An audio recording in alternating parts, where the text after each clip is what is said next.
So now we have all these females, and they out here and they doing their thing, right? Back to the commercial, right? Doing anything a man can do, and sometimes even better, right?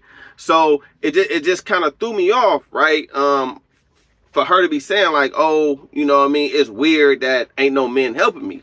And it's like, well, we're in a man-dominated industry, and you want to be treated as an equal, right? So to be treated as an equal, right? If I seen a man doing the job, right, and I ain't gonna help him, I ain't gonna help you either, right? And it's not because, of any type of bias. It's just that you chose to do this job, right? Now, sometimes, as a guy, like you might see women, carrying a heavy bag. Hey, man, can I help you with that?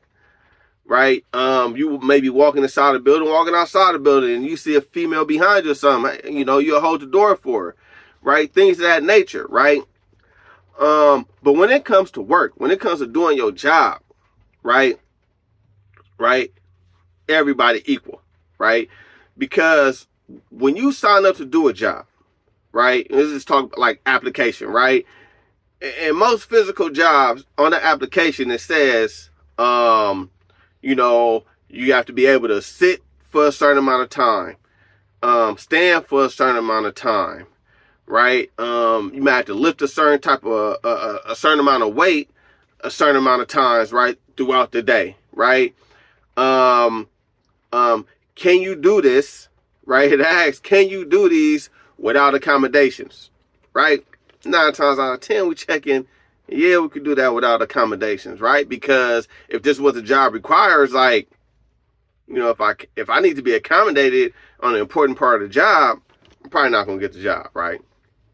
So yeah, I can do that, right? So here we are, and it's time to do the work.